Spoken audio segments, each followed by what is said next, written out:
रुक जा, फिर तुझे एक नया मोबाइल दिला दूंगा। बेटे ने कहा, आपके पास मेरे लिए कभी पैसे नहीं होते हैं। मेरे सब दोस्त अच्छे रहते हैं, किसी के पास कोई कमी नहीं है, केवल मेरे पास ही हर चीज की कमी होती है। पापा, बच्चे पैदा करना बेहद आसान है, लेकिन उन्हें पालना बेहद मुश्किल। जब आप मेरी जरूरत पूरी कर ही नहीं सकते तो क्या मतलब है इस घर में रुकने का। मैं घर छोड़कर जा रहा हूँ। बेटा रुक जा, मेरी बात तो सुन, हम तुझे दिला देंगे। माता और पिता ने बेटे को रोकने और समझाने की काफी कोशिश की, लेकिन वो नहीं रुका। गुस्से में उसने बैग पैक किया और घर से निकल पड़ा। लेकिन घर से निकलते वक्त गलती से उसने अपने पिता की डायरी अपने बैग में डाल ली। पिता की आदत थी कि वो हमेशा डायरी लिखा करते थे और उनकी डायरी को छूने की परमिशन किसी को भी नहीं थी। लड़का घर से काफी दूर आ गया और थक कर बैठ गया। जब उसने वो डायरी देखी तो उसने सोचा, आखिर मिल ही गया खजाना।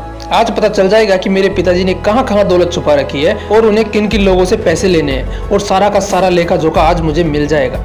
बेटे को लगा इस डायरी में पिताजी के सारे लेन देन का हिसाब होगा। जैसे ही लड़के ने उस डायरी को पढ़ना शुरू किया, उसकी आंखों से आंसू बहने लगे। डायरी के शुरुआती पन्नों में बेटे को जो बाइक दिलाई थी उसका हिसाब लिखा था, जिसकी EMI पिताजी अभी तक चुका रहे थे। दूसरे पन्नों में उसके कॉलेज की फीस और एडमिशन का कर्ज लिखा था कि इन लोगों को इतने पैसे वापस देने हैं। और सबसे आखिरी पन्ने पर लिखा था कि बेटे को अब मोबाइल दिलाना है, उसके लिए मुझे कौन कौन कर्ज दे सकता है, उन सभी लोगों के नाम लिखे हुए थे। बेटे ने जैसे ही सब पढ़ा, वो पागलों की तरह रोने लगा और रोते रोते दौड़ता भागता घर आया। जैसे ही उसने घर आकर देखा तो उसके माता पिता एक कोने में बैठकर रो रहे थे। बेटा अपने पिता के पैरों में गिरकर रोने लगा कि पिताजी मुझे माफ कर दो।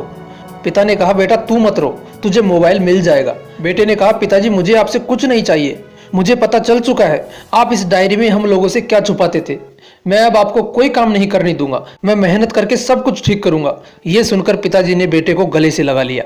दोस्तों, माँ बाप अपना पूरा जीवन, अपनी पूरी खुशी अपने बच्चों के लिए कुर्बान कर देते हैं, लेकिन कुछ बच्चों को लगता है कि माँ बाप ने उनके लिए कुछ नहीं किया। वो कभी आपको अपनी समस्या नहीं बताते, भले ही वो कितनी ही बड़ी समस्या से गुजर रहे हों। रिश्तेदार भी उन्हें नीचा दिखाते होंगे तो वो सह लेते होंगे, लोग भी ताने मारते होंगे, वो सह लेते होंगे, लेकिन आपसे अपनी समस्या कभी शेयर नहीं करते, क्योंकि वो आपको कभी दुखी नहीं देखना चाहते। अब आपका फर्ज बनता है अपने माँ बाप को अच्छी तरह रखना और उन्हें सारे सुख देना, ताकि वो भी अपने जीवन का बचा हुआ समय सुख में गुजार सके। यदि आप अभी भी नींद में सोए हो तो आप जाग जाइए और अपने शौक पूरे करने पर नहीं, अपना करियर बनाने पर ध्यान दीजिए, क्योंकि अगर आप अपने माँ बाप के रहते कुछ नहीं कर पाए तो बाद में आप सोने का महल भी बनवा लोगे ना, उसमें भी आपको नींद नहीं आएगी। अपने जीवन में कुछ बेहतर कर लीजिए, ताकि आपके माता पिता को उम्र होने के बाद भी काम ना करना पड़े। अगर कहानी अच्छी लगी तो इसे सभी के साथ शेयर कीजिए, और अगर अभी तक आपने मोटिवेशनल विंग्स को सब्सक्राइब नहीं किया है तो सब्सक्राइब कर लीजिए।